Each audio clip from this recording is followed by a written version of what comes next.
Hello student, स्वागत है आपका आईसीटी वर्चुअल क्लासेस में। मैं हूं कविता, आपकी साइंस टीचर। उम्मीद करते हैं आप सभी अच्छे होंगे और स्वस्थ होंगे। सो क्लास कंटिन्यू करेंगे अपना चैप्टर जिसका नाम है इम्प्रूवमेंट इन फूड रिसोर्सेज। तो यहाँ पर हम बात कर रहे थे फूड रिसोर्सेज के बारे में और कैसे फूड रिसोर्सेज में हम इम्प्रूवमेंट कर सकते हैं, इसके बारे में हम डिस्कस कर रहे थे। जब चैप्टर हमने स्टार्ट किया था तो हमने समझा था सबसे पहले कि क्यों हम इस चैप्टर को पढ़ रहे हैं, क्या नीड है इस चैप्टर की हमारी लाइफ में। ठीक है, तो हमने कहा कि यहाँ पर सबसे पहले हमने समझा था फूड रिसोर्सेज के बारे में, क्या होते हैं फूड रिसोर्सेज। नेक्स्ट हमने कहा इम्प्रूवमेंट की क्या आवश्यकता पड़ी है, इस यही जो सारी चीजें हमने इस चैप्टर में पढ़नी है। तो हमने स्टार्ट कर दिया था बेसिक, जो आपने टॉपिक्स आपके पास है वो हमने डिस्कस किए थे। हमारे पास जो टॉपिक्स आते हैं उन्हें एक बार देख लेते हैं, क्या क्या टॉपिक हमारे पास आते हैं, क्या क्या चैप्टर में हमें पढ़ना है और अभी तक आपने क्या चीजें कवर कर ली हैं, क्या हम आज करने वाले हैं। सबसे पहले हमने कहा introduction to improvement of food resources. आपने कहा सबसे पहले तो इंट्रोडक्शन हमने डिस्कस कर लिया है। ठीक है, इंट्रोडक्शन में हमने अभी तक ये समझा कि फूड रिसोर्सेज क्या होते हैं। सबसे पहले तो हमने बेसिक चीजें समझी थी कि फूड हम ले रहे हैं, अगर हम फूड को इंटेक कर रहे हैं तो क्या नीड है हमें फूड की। क्लास 6 और 7th में आपने पढ़ा था कि फूड क्या होता है, फूड के कंपोनेंट्स क्या होते हैं, फूड की इंपॉर्टेंस क्या होती है। तो बेसिक सी चीजों से हमने स्टार्ट किया था, बेसिक से हमने स्टार्ट किया था। हमने कहा था फूड से हमें एनर्जी मिल रही है। एनर्जी मिल रही है तो कैसे एनर्जी मिल रही है, क्या हमारी बॉडी में वो एनर्जी कर रही है, कैसे हमें वो एनर्जी मिली। फूड और ऑक्सीजन या फिर फूड और रेस्पिरेशन में क्या यहाँ पे क्या संबंध है या फिर क्या रिलेशन है, ये सारी चीजें हमने यहाँ पे डिस्कस की थी। सबसे पहले तो ये समझा गया था कि हमने कहा कि फूड हम क्यों इनटेक कर रहे हैं, क्या नीड है, क्या आवश्यकता है। तो हमने बात की थी मूलभूत आवश्यकताओं के बारे में। ठीक है, जो बेसिक सी हमारी नीड होती है, बेसिक हमारी रिक्वायरमेंट होती हैं, जिसमें हमने ऑक्सीजन, वाटर और फूड की बात की थी। यहाँ पर हम फूड को डिस्कस कर रहे हैं। हमने कहा फूड से हमें एनर्जी मिल रही है और फूड में अलग अलग कंपोनेंट्स होते हैं जिन्हें हम न्यूट्रिएंट्स या पोषक तत्व भी कह सकते हैं। ये जो न्यूट्रिएंट्स हैं हमें अलग अलग चीजें प्रोवाइड करा रहा है। कोई जो न्यूट्रिएंट्स है वो हमें एनर्जी देगा, तो कोई हमारी बॉडी की क्या करेगा, रिपेयर करेगा, हमारी बॉडी की मरम्मत में क्या करेगा, यहाँ पर रोल प्ले करेगा। कुछ विटामिन होते हैं जो कि हमारे शरीर के रख रखाव के लिए इंपॉर्टेंट होते हैं, जैसे कि आपकी आंखों के लिए कोई विटामिन इंपॉर्टेंट है, तो कोई आपके बोन के लिए इंपॉर्टेंट है, कोई आपके मसूड़ों के लिए इंपॉर्टेंट है। अलग अलग प्रकार के जो विटामिन है वो आपके शरीर के रख रखाव के लिए, आपकी बॉडी को मेंटेन करके रख रहे हैं। अब देखिए होता क्या है, हमने कहा सबसे पहले आपके घर को बनाने के लिए कौन कौन सी चीजें चाहिए थी।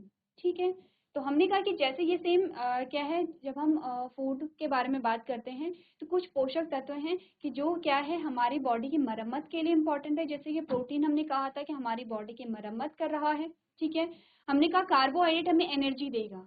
ठीक है, ये तो क्या था कि आपकी बॉडी की फॉर्मेशन में हम कह सकते हैं कि इंपॉर्टेंट रोल प्ले करें। जब आपको एनर्जी मिली, जब आपको ऊर्जा मिली, तभी आप क्या कर रहे हैं, तभी आपकी बॉडी में ग्रोथ एंड डेवलपमेंट देखी जा रही है।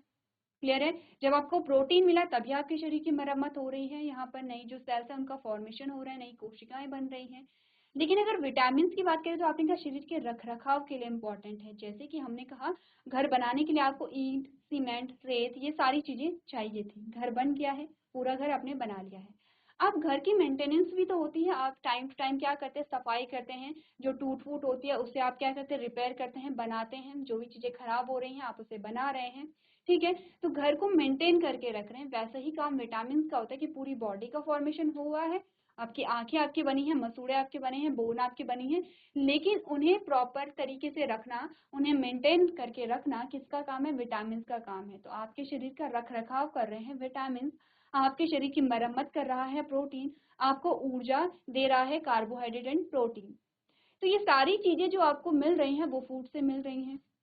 अब फूड हमें कहाँ से मिल रहा है, आपने कहा फूड के कोई ना कोई सोर्स होंगे। ठीक है, तो आपने कहा जो फूड के सोर्स होते हैं, हमने मेनली दो चीजों के बारे में डिस्कस किया था, प्लांट्स और एनिमल्स होते हैं। प्लांट से क्या मिल रहा है, एनिमल से क्या मिल रहा है, ये सारी चीजें डिस्कस कर चुके हैं। बेसिक सी चीजें हैं, आप लोग इसे कर सकते हैं। इंट्रोडक्शन में हमने ये सारी चीजें डिस्कस की हैं कि फूड के क्या क्या सोर्सेस होते हैं, क्या क्या किस प्रकार से आप ग्रहण करते हैं, किस प्रकार से आपको चीजें क्या होती हैं, प्राप्त होती हैं। सेकेंड हमने बोला सस्टेनेबल एग्रीकल्चर के बारे में हमने डिस्कस कर लिया है। हमारा आज का जो टॉपिक होगा टाइप्स ऑफ क्रॉप्स, यानी कि जो आपकी क्रॉप्स होती है, जो आपकी फसल होती है, उनके बारे में बात करेंगे। वो क्या होती है, अलग अलग प्रकार की होती है और अलग अलग सीजन में होती हैं। ठीक है, क्यों हम उन्हें अलग अलग सीजन में ग्रो करवा रहे हैं? ऐसा भी तो हो सकता था कि अभी क्या हो रहा है, आप देख रहे हैं अभी धान की कटाई चल रही है, ये जो टाइम पीरियड है ये धान की कटाई का टाइम है। अब बेसिकली होता क्या है, नॉर्मली आप धान के बाद क्या करेंगे, कुछ टाइम वेट किया जाता है और फिर उसके बाद जो गेहूं है उसकी बुआई की जाती है। तो क्यों हम धान के बाद गेहूं बो रहे हैं? ऐसा भी तो हो सकता है कि हमें धान की नीड थी, हमें क्या है चावल चाहिए थे, और हमने धान के बाद फिर से धान बो दिए। लेकिन ऐसा नहीं देखा होगा आपने। ऐसा क्यों होता है कि हम धान के बाद धान नहीं बो रहे हैं, हम गेहूं को ही बो रहे हैं? चलिए, ये भी हमने माना। सेकंड क्वेश्चन हमारे पास आते कि ये भी तो हो सकता था कि हमने क्या किया, अभी जो कटाई हो रही है वो गेहूं की कटाई होती, और जो आप नवंबर के टाइम पे जब आप गेहूं बोते हैं तब आप धान को बोते। आप नवंबर अक्टूबर नवंबर में आप धान को बोते, और आप मार्च टू अप्रैल में क्या करते, धान की कटाई करते, जो कि आप सेम गेहूं के साथ करते। गेहूं होता क्या है, कब आप बोते हैं, अक्टूबर से नवंबर में बोए जाते हैं, और कटाई मार्च से अप्रैल में होती है। ऐसा क्यों होता है कि हम उस टाइम पे गेहूं को ही बो रहे हैं? हर साल आप देख रहे हैं कि सेम पैटर्न क्या होता है, फॉलो होता है। जब से आपने देखा होगा अपने दादा दादी, अपने मम्मी पापा को, या फिर आपने किसी से सुना होगा या किसी और को देखा होगा, आप देखते हैं कि पीढ़ी दर पीढ़ी ये जो क्रॉप रोटेशन है, ये जो एक चक्र चल रहा है, ये जो एक सीक्वेंस चल रहा है, ये पैटर्न सेम है। ऐसा इसमें कोई भी चेंज नहीं हुआ है। ऐसा क्यों हुआ कि वो जो टाइम पीरियड है वो गेहूं के लिए ही रखा गया है। कौन सा टाइम पीरियड, अक्टूबर टू नवंबर से लेकर के मार्च टू अप्रैल, ये धान के लिए क्यों नहीं रखा गया? धान आप देखते हैं कि गर्मियों में बोई जाती है, ठीक है, और कटाई कब होती है, अक्टूबर के टाइम पे उसकी कटाई हो रही है। तो ये सारी चीजें हम कब पढ़ेंगे, टाइप्स ऑफ क्रॉप में। नेक्स्ट आपने कहा इम्प्रूवमेंट इन क्रॉप यील्ड। सबसे पहले तो हम बेसिक चीजें पढ़ेंगे क्रॉप्स के बारे में। क्लास 8 में आपके पास एक चैप्टर आता है जिसमें आप देखते हैं कि क्रॉप को कैसे उगाया जाता है। जो एक फसल है उसकी बुआई कैसे की जाती है, फसल की बुआई से पहले वो कौन कौन से स्टेप्स हैं जो हम फॉलो करते हैं। बेसिकली आपको ये बताया जाता है कि अगर किसी फसल को आपको उगाना है किसी भी फील्ड में, किसी भी खेत में, तो वो कौन कौन से स्टेप्स होंगे जो हमें फॉलो करने होते हैं। अब यही सारी चीजें ध्यान दीजिए, जो आप यहाँ पे पढ़ रहे हैं ये सारी चीजें हमारे पेरेंट्स से, हमारे ग्रैंड पेरेंट्स या फिर हमारे गांव में सभी लोगों को पता होती है बिना पढ़े। उनको क्या होता है, एक्सपीरियंस होता है। तो हमने कहा कि क्या डिफरेंस है, ये भी तो हो सकता था कि हमारे जो बड़े हैं वही हमें बता देते, हम देख लेते और सारी चीजें सीख लेते। तो ऐसा क्यों होता है? हमने कहा हमारे पास एक टॉपिक आएगा, improvement in crop yield, manures and fertilizers, bio fertilizers, storage of grains, और एनिमल हस्बेंड्री। कुछ ऐसे टॉपिक हमारे पास आएंगे कि जैसे फसल के उत्पादन में कैसे वृद्धि की जा सकती है, नई नई टेक्निक्स हमें पता चलेंगी, जो कि हो सकता है कि हमारे जो पेरेंट्स और ग्रैंड पेरेंट्स होंगे उन्हें नहीं पता होगी। आप देख रहे हैं कि हमारे जो घर में खेती होती है वो पारंपरिक खेती होती है, जो चली आ रही है वही सारी चीजें वो लोग फॉलो करते हैं। और आपने देखा होगा कि जो क्रॉप यील्ड है यानी कि फसल के उत्पादन में बहुत ज्यादा वृद्धि नहीं देखी जाती है। तो हमें क्या चाहिए, हमें जो फूड है यहाँ पर उसके रिसोर्सेज में हमें इम्प्रूवमेंट करना है। जहाँ से भी हमें भोजन मिल रहा है हमें उत्पादन में भी वृद्धि करनी है, और हमें क्या करना है यहाँ पे उसकी जो क्वालिटी है, उसके जो गुण है उसमें भी हमें क्या करना है, सुधार लाना है। सिंपल सी चीज हमने कही थी, क्वालिटेटिव और क्वांटिटेटिव दोनों ही इम्प्रूवमेंट, दोनों ही चीजें हमें चाहिए। क्वालिटी भी चाहिए तो हमें क्वांटिटी भी चाहिए। सबसे पहले हम बात करते हैं क्वांटिटी के बारे में, यानी कि उत्पादन या प्रोडक्शन के बारे में, कैसे प्रोडक्शन को हम कर सकते हैं, कैसे हम उत्पादन को बढ़ा सकते हैं। तो ये चीजें आप यहाँ पर पढ़ेंगे, जो हो सकता है कि हमारी पारंपरिक खेती में हमें नहीं पता हो। अब हमने कहा ठीक है, हम बात कर रहे हैं, हम क्वांटिटी की हमने बात के लिए, अगर हम क्वालिटी की बात करें तो हमने कहा क्वालिटी सिर्फ यहाँ पर फूड की नहीं होगी। आप यहाँ पे जो भी पल्सेस, आप यहाँ पे जो भी सीरियल्स या फिर जो भी वेजिटेबल्स, कोई भी आप उत्पाद यहाँ पे कर रहे हैं, हम सिर्फ उसकी बात नहीं करेंगे, हम उसकी भी बात करेंगे जहाँ पर ये उगाया जा रहा है, यानी कि हम मिट्टी की बात भी करेंगे। हम यहाँ पर देखेंगे कि जो मिट्टी की गुणवत्ता है वो भी बनी रहे, जो हमारा भोजन है। अब जब मिट्टी की गुणवत्ता बनी रहेगी तो जो आपका भोज्य पदार्थ, जो आपका उत्पादन होगा उसकी भी गुणवत्ता बनी रहेगी। तो हमें अपना जो फूड मटेरियल है, जो हमारा उत्पाद है, जो प्रोडक्ट है, उसकी और मिट्टी की, दोनों की हमें क्या करनी है, हेल्थ का भी ध्यान रखना है। ठीक है, उसके जो हमने कहा कि जो प्रॉपर्टी है, जो गुण है, वो बनाए रखने हैं। ठीक है, वो हम बात करेंगे जब आप मैन्योर्स, फर्टिलाइजर्स और बायो फर्टिलाइजर्स के बारे में बात करेंगे। आप समझेंगे कि मैन्योर यानी कि खाद क्या होता है, फर्टिलाइजर्स यानी कि उर्वरक क्या होते हैं, बायो फर्टिलाइजर्स क्या होते हैं यानी कि जैव उर्वरक क्या होते हैं, तीनों में डिफरेंस क्या है, तीनों के फायदे क्या हैं, तीनों के नुकसान क्या है, हमें क्या चीजें अपने खेत में ऐड करनी चाहिए कि जिससे कि हमारी जो मिट्टी की गुणवत्ता है वो भी बनी रहे, जिससे हमारा जो उत्पाद है उसकी गुणवत्ता भी बनी रहे और हमें उत्पाद में वृद्धि देखने को भी मिले। ठीक है, अब हम बात करेंगे स्टोरेज ऑफ ग्रेन। वैसे तो हमारे घर और गांव में स्टोरेज की जो परंपरा है वो चली आ रही है, हम अच्छे से स्टोरेज करते हैं और हमारे जो बड़े होते हैं उन्हें अच्छे से पता होता है कि कैसे स्टोरेज किया जाता है। इसके भी पारंपरिक तरीके भी आते हैं, कुछ नए तरीके, कुछ नई टेक्निक्स भी आती हैं। तो हम सब चीजों के बारे में पढ़ेंगे, जो पारंपरिक चीजें चली आ रही हैं उनके बारे में भी, जो नई चीजें आई हैं उनके बारे में भी बात करेंगे। नेक्स्ट आता है एनिमल हस्बेंड्री, क्योंकि यहाँ से लेके यहाँ तक जो आप बात कर रहे हैं,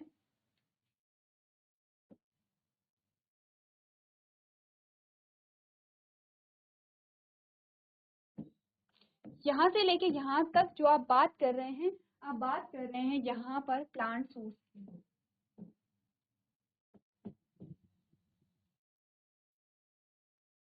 यानी कि प्लांट सोर्स के बारे में हम बात कर रहे हैं कि भोज्य पदार्थ जो कि हमें पौधों से मिलता है, जो कि हमें प्लांट से मिलता है, हम इस प्लांट सोर्स के बारे में बात कर रहे हैं। हमने कहा कि प्लांट सोर्स से हमें जो फूड है, जो उत्पाद है, वो कैसे मिलता है, उसमें हम कैसे क्या कर सकते हैं, क्वालिटेटिव और क्वांटिटेटिव दोनों ही हम क्या कर सकते हैं, इम्प्रूवमेंट, दोनों तरीके से हम इम्प्रूवमेंट कर सकते हैं। अब आपके पास जो एनिमल हस्बेंड्री वाला जो टॉपिक आता है, ये आता है आपका फूड का एनिमल सोर्स,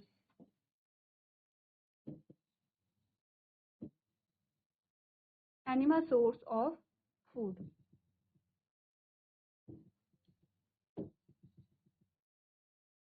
ठीक है, हमने कहा सिर्फ हमारे पास प्लांट सोर्स ही नहीं है बल्कि एनिमल सोर्स भी है, लेकिन आप ध्यान देंगे दोनों के कंपैरिजन में ज्यादा जो हम डिपेंड होते हैं वो प्लांट सोर्स पे होते हैं।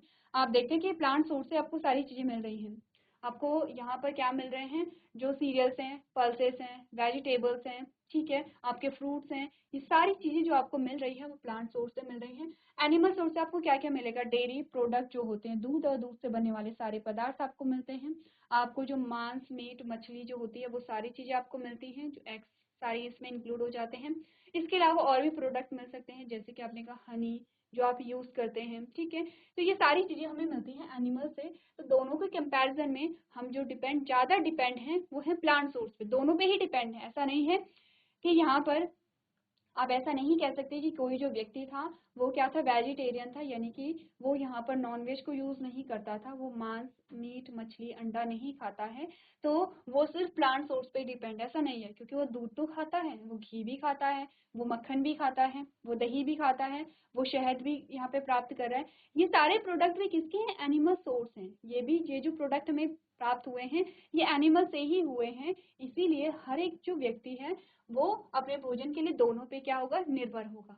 अब हमने कहा कि प्लांट सोर्स हमने देख लिया। एनिमल हस्बेंड्री में हम देखते हैं कि अलग अलग जो एनिमल्स होते हैं, अलग अलग जो पशु होते हैं उन्हें हम पालते हैं।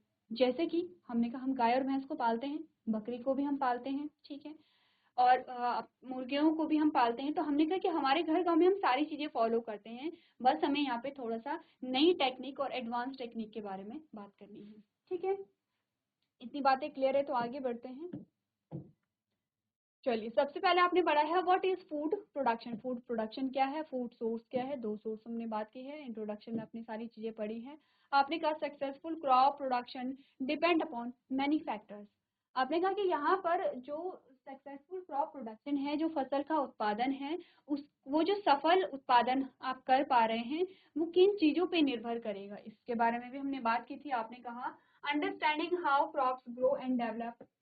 आपने कहा कि अगर आप फसल उत्पादन कर रहे हैं और अच्छी खासी आपको उत्पादन वहाँ पे देखने को मिल रही है, तो ये जो सारी चीजें हैं, ये जो आपने कहा कि फसल का उत्पादन है वो किन किन फैक्टर्स या किन किन घटकों पर या किन किन तत्वों पर क्या होगा, निर्भर होगा। आपने कहा सबसे पहले understanding how crops grow and develop, ये समझने कि फसलें कैसे विकसित होती हैं, कैसे वृद्धि करती हैं, कैसे वो क्या है, बहुत अच्छा उत्पादन आपको दे सकती हैं। जैसे कि हमने कहा कि हमें इतना पता होना चाहिए कि इस फसल को किस टाइम पे बोना चाहिए, किस सीजन में बोना चाहिए। ठीक है, जब आप बो रहे हैं तो पानी की आवश्यकता उसे कितनी होनी चाहिए, टेम्परेचर वहाँ पे कितना होना चाहिए, खाद कितनी मात्रा में डालनी है, कौन सी खाद आप प्रयोग में ला रहे हैं, तो ये सारी चीजें वहाँ पर देखनी पड़ती हैं। लेकिन हमने कहा effect of various nutrients climate water on the growth of the plant, यानी कि पौधे की वृद्धि पर विभिन्न पोषक तत्व, जलवायु, पानी का प्रभाव। ये चीजें तुमने डिस्कस कर ली है। लेकिन पोषक तत्व भी होते हैं कि अलग अलग पौधे को पोषक तत्वों की जो मात्रा है वो अलग अलग चाहिए होती है। ठीक है, इसकी समझ होना। Modification in management of each factor for increasing the yield of the crop, यानी कि फसल उपज बढ़ाने में प्रत्येक कारक का संशोधन एवं प्रबंधन होना। ठीक है, अब यहाँ पर आपको कुछ एग्जाम्पल दिए गए हैं जिसके बारे में हमने बात कर ली थी। हमारा आज का जो टॉपिक है वो है the efficiency of crop and life stock is required in India because, यानी कि भारत में फसलों और पशुधन की दक्षता की आवश्यकता क्यों पड़ी। तो ये जो क्वेश्चन है आपका, ये सीधा सीधा क्वेश्चन है कि क्यों हम इस चैप्टर के बारे में पढ़ रहे हैं। फसल के उत्पादन को कैसे बढ़ाया जाए, कि फसल का उत्पादन तो हो ही रहा है, पारंपरिक तरीके से भी हो रहा है तो हो रहा है। ठीक है, जो यहाँ पर आपने कहा जो पशुधन जो है हमारा जो एनिमल हस्बेंड्री है, यानी कि जो पशुओं को पाला जा रहा है उनसे जो उत्पाद प्राप्त किया जा रहा है वो भी हो रहा है। हमें क्यों आवश्यकता पड़ी कि हम इस चैप्टर को पढ़े जिसका नाम है इम्प्रूवमेंट इन फूड रिसोर्सेज। जो फूड के रिसोर्सेज हैं उसमें हमें क्यों यहाँ पर इम्प्रूवमेंट की आवश्यकता पड़ी, क्यों चैप्टर को हम पढ़ रहे हैं, इसका जो क्वेश्चन है वो आपके पास पूछा गया। तो इसके दो रीजन हैं मेनली, वैसे तो और भी रीजन होंगे लेकिन मेनली जो मुख्य होते हैं वो दो रीजन हमारे पास आते हैं। जैसे कि आपने देखा, अगर हम देखें पुराने टाइम से लेके अभी तक, अगर आप जनसंख्या में देखें, पॉपुलेशन को हम देखें, तो हम कह रहे हैं कि पॉपुलेशन क्या है, बढ़ती चली जा रही है। ठीक है, आप अपने गांव में भी देख सकते हैं या फिर आप अपने मोहल्ले में देख सकते हैं। ठीक है, जहां पर अगर आप कहें कि 20 से 30 साल पहले तक बहुत कम लोग हुआ करते थे, आज की डेट में वो जो एरिया पूरा भरा हुआ है वहाँ पे क्या है, पॉपुलेशन देखने को मिल रही है। ठीक है, धीरे धीरे जब जनसंख्या बढ़ी तो आपने कहा जनसंख्या के साथ साथ भोजन की आवश्यकता भी बढ़ेगी। ऑब्वियस सी बात है, आपने कहा पहले एक परिवार में 4 लोग रहते थे। ठीक है, और 4 जो लोग हैं वो 2-2 रोटियां खाते थे। तो आपके घर में कितनी रोटियां बनी है, उस घर में कितनी रोटियां बनी होंगी, आपने कहा 8 रोटियां, क्योंकि 4 लोग 2-2 रोटियां खा रहे हैं तो 8 रोटियां बनी। अब क्या होगा कि उस घर में जो व्यक्ति हैं उनकी संख्या बढ़ी, वो 5 से 6 या 7 या 8 हो गए हैं। ठीक है, आपने कहा कि फॉर एग्जाम्पल कि यहाँ पर उस घर में जो व्यक्तियों की संख्या थी वो कितनी हो गई है, 6 हो गई है। अब आपने कहा जो 6 लोग हैं वो 12 रोटियां खाते हैं। ठीक है, तो अब कितनी रोटियां बन रही हैं, 12। पहले कितनी बन रही थी, 8, क्योंकि पहले 4 लोग थे अब 6 लोग हो गए हैं। तो पहले 8 रोटियां बनी, अब 12 रोटियां बन रही है, तो 4 रोटियां ज्यादा बनेंगी। 4 रोटियां ज्यादा बनेंगी तो ऑब्वियस सी बात है कि आपने कहा कि सब्जी भी ज्यादा बनेंगी, दाल चावल भी ज्यादा बनेंगे, फ्रूट्स भी ज्यादा लेने पड़ेंगे, दूध का प्रयोग भी ज्यादा होगा। हर एक जो चीज जो खाद्य पदार्थ है वो क्या होगा, अब ज्यादा होगा। तो ये जो खाद्य पदार्थ है, आपने कहा कि ये सिर्फ एक घर की बात आपको बताई जा रही है, ऐसा पूरे देश में हुआ। और धीरे धीरे क्या हुई, जनसंख्या बढ़ी। जनसंख्या बढ़ी तो आपने कहा भोजन की जो डिमांड है, भोजन की जो आवश्यकता है वो बढ़ने लगी। तो क्या था कि जो उत्पादन है, उत्पादन में वृद्धि करनी पड़ी, क्योंकि उत्पादन में जब वृद्धि होगी तभी सारे लोगों को क्या होगा, खाना प्रदान किया जा सकेगा, या तभी उन्हें अनाज दिया जा सकेगा। तो पहला तो रीजन ये था। आपने कहा the population of India is growing at a faster rate, hence a more amount of food is required to meet the raising demand. आपने कहा भारत की जनसंख्या तेजी से बढ़ रही है, इसीलिए बढ़ती मांग को पूरा करने के लिए अधिक मात्रा में भोजन की आवश्यकता है। ठीक है, पहला तो रीजन ये था। दूसरा रीजन हमने कहा कि हमें यहाँ पर उत्पादन तो बढ़ाना था। ठीक है, हमने कहा कि जहां पर एक खेत में 10 किलो गेहूं हो रहे थे, अब हमें उसमें 20 किलो गेहूं उगाने पड़ेंगे, 15 किलो गेहूं उगाने पड़ेंगे। ठीक है, लेकिन हमारे पास जो भूमि है वो लिमिटेड है, जो कृषि योग्य भूमि है वो लिमिटेड है, बल्कि कम हो रही है, क्योंकि जैसे जैसे लोग बढ़ेंगे वैसे वैसे क्या होगा। अब एक घर में पहले क्या रहते थे, 8 लोग रहते थे, अब उस घर में क्या हो गए हैं, 12 लोग हो गए हैं। तो क्या हुआ, उन्होंने सोचा कि अब हमें दूसरा घर बनाना चाहिए, क्योंकि 12 लोग एक घर में नहीं रह पा रहे हैं, जगह कम है। तो अब क्या हुआ कि जो एक फैमिली थी उसके 2 घर बन गए हैं। ऐसे ही हर एक फैमिली में हुआ। तो आपने कहा कि कृषि योग्य जो भूमि थी हमारे पास वो उतनी ही थी, बल्कि अब कम जी होने लगी है, क्योंकि नए नए घर जो बन रहे हैं, भूमि पे नए घर बन रहे हैं, और हमारे पास जो भूमि है वो कम पड़ने लगी है। तो इसीलिए भी हमारी क्या नीड थी कि हमारे पास जो लिमिटेड क्या है, एरिया है, हमारे पास फॉर एग्जांपल हमारे पास 4 खेत हैं और इन्हीं 4 खेतों में जहां पहले 50 किलो गेहूं हुआ करते थे, अब हमें उसी खेत में 100 या फिर 90 किलो गेहूं हमें क्या करने हैं, उगाने हैं। लिमिटेड एरिया होगा और उसी में हमें क्या करनी है, वृद्धि करनी है। इसीलिए हमने कहा कि ऐसी कौन सी टेक्निक होगी, ऐसी कौन सी विधियां होंगी जिससे कि हमें कम भूमि में अधिक उत्पादन मिल सके। तो दूसरा क्या रीजन था, the agricultural land is limited as compare to growing population, की बढ़ती जनसंख्या की तुलना में कृषि भूमि सीमित थी और बल्कि कम हो रही थी।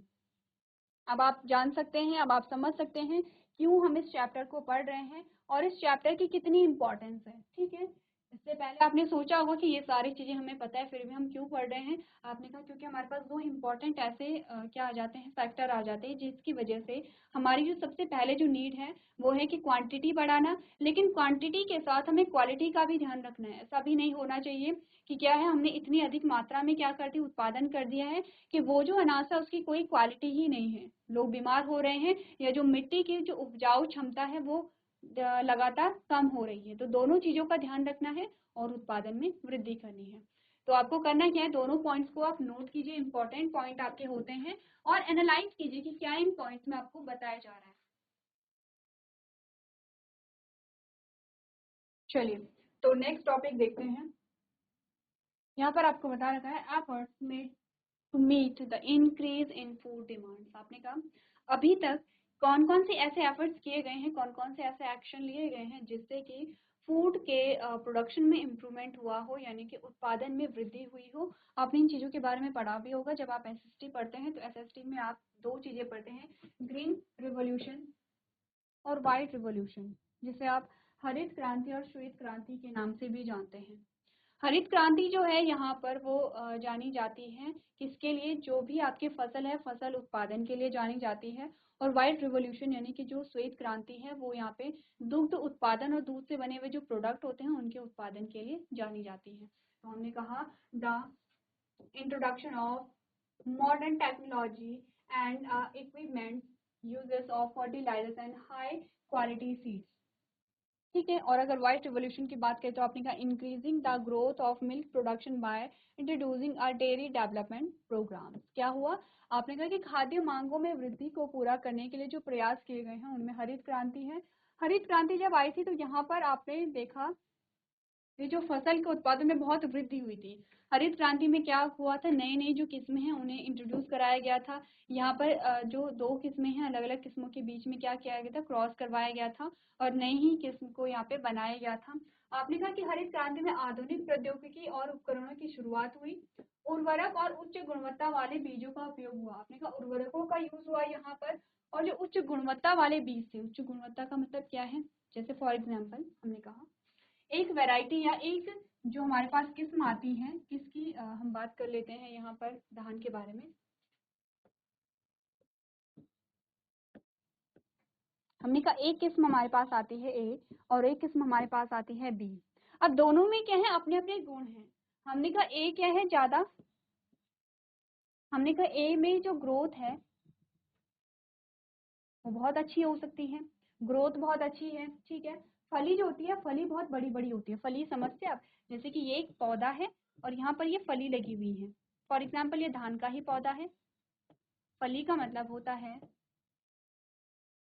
यहाँ पर जो धान के बीज हैं वो यहाँ से लगे हुए हैं, ये स्टार्ट हो गए हैं। ठीक है, ये फॉर एग्जांपल ये क्या है, धान का पौधा है और यहाँ से जो धान है वो लगे हुए हैं। ठीक है, आपने को बहुत अच्छे से ग्रोथ हो रही है और आपको बहुत अच्छी से यहाँ पे फली देखने को मिल रही है।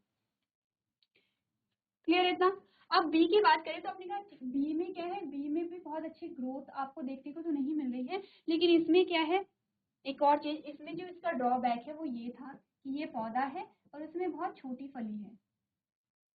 ये हम एक एग्जाम्पल ले रहे हैं। ठीक है, आप समझ लीजिए उच्च गुणवत्ता वाले बीजों का क्या मतलब है, इसका एग्जाम्पल हम समझ रहे हैं।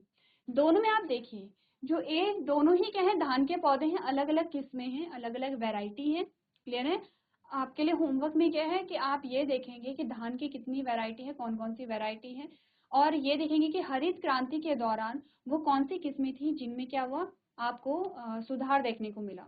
ठीक है। कुछ वैरायटी किसकी होती हैं, धान के आपके पास आते हैं, कुछ आपके पास बीज यानी कि गेहूं के आते हैं। दोनों आप एग्जाम्पल में करेंगे और नेक्स्ट जो हमारा लेक्चर होगा उसमें हम बात करेंगे यहाँ पर किसके बारे में, धान व गेहूं की जो किस्में होती हैं या जो वैरायटी होती हैं उनके बारे में। ठीक है, एग्जाम्पल में आप लोग करके लेके आएंगे। हमने कहा दोनों ही धान के पौधे हैं, दोनों में अंतर क्या था, इसमें बहुत अच्छी ग्रोथ है, इसमें बहुत कम ग्रोथ है और फली क्या है बहुत छोटी है। तो आप कह सकते हैं कि इसमें आपको इतने सारे दाने मिलेंगे, किसके, यहाँ पर धान के आपको इतने सारे यहाँ पे क्या मिलेंगे, सीड मिलेंगे, दाने मिलेंगे, और इसमें एक पौधे में आपको बहुत कम दाने मिलेंगे। तो हम समझ सकते हैं इसके पूरे फील्ड में ऐसे ही खेत है और इसके पूरे फील्ड में ऐसे ही खेत है, अलग अलग खेत है हमारे पास। तो ज्यादा उत्पादन किस खेत में होगा, हमने कहा इस खेत में होगा, ऑब्वियस सी बात है, क्योंकि एक पौधा हमें ज्यादा क्या दे रहा है, यहाँ पे बीज दे रहा है और ये पौधा हमें कम बीज दे रहा है। लेकिन होता क्या है कि इसमें जो यहाँ पर जो फंगल इन्फेक्शन है, इन्फेक्शन जो है, फंगल इन्फेक्शन हो सकते हैं, अलग अलग इन्फेक्शन होते हैं, जो वायरस के इन्फेक्शन होते हैं, या फिर आपने कहा जो बैक्टीरियल इन्फेक्शन है, इस पौधे में क्या है जल्दी से इन्फेक्शन हो जाता है, आपका इन्फेक्शन का जो रेट है वो हाई है। जैसे कि हमने कहा कि अगर फंगल इन्फेक्शन हुआ है तो पूरी जो फसल है वो फंगल इन्फेक्शन की वजह से खराब हो जा रही है। अगर इसकी बात करें तो आपने कहा कि यहाँ पर इस पौधे में जल्दी से कोई इन्फेक्शन नहीं लगता है, जो इन्फेक्शन है वो जल्दी से नहीं लगता है। ठीक है, इसका मतलब हम क्या कह सकते हैं, जो रेजिस्टेंट कैपेसिटी है किसी भी डिजीज के लिए, किसी भी रोग के लिए, जो प्रतिरोध क्षमता है वो इसकी अलग है। हम कहते हैं रोग प्रतिरोधक क्षमता, जब हम मनुष्य के बारे में पढ़ते हैं तो हम रोग प्रतिरोधक क्षमता कहते हैं। तो कुछ वही क्षमता यहाँ पर है। आपने कहा किसी डिजीज के लिए जो रेजिस्टेंस कैपेसिटी है या किसी भी बीमारी के लिए जो प्रतिरोधक जो क्षमता है वो इसकी क्या है, हाई है, कि बहुत जल्दी ही कोई इन्फेक्शन इस पे नहीं लगेगा। लेकिन अगर हम कहें कि किसी डिजीज के लिए इसके जो रेजिस्टेंस कैपेसिटी है वो बहुत कम है और इस पे बहुत जल्दी से क्या हो जा रहा है, कोई भी इन्फेक्शन लग जा रहा है, पूरी फसल खराब हो जा रही है। अब हमें क्या चाहिए था, इस फसल से हमें चाहिए था कि फली की जो लेंथ है वो ज्यादा हो, इस पौधे से हमें ये चाहिए था, और इस पौधे से हमें चाहिए था कि जो रेजिस्टेंस कैपेसिटी है वो ज्यादा हो। अब हमने क्या किया, दोनों के बीच क्रॉस करा दिया। जब हमने दोनों के बीच यहाँ पे क्रॉस कराया तो हमारे पास एक वैरायटी आती है ए बी। ठीक है, ए बी हमारे पास वैरायटी आती है, और ए बी वैरायटी में हमने देखा कि इसके जो पौधे हैं इसमें क्या है, फली बहुत लंबी है,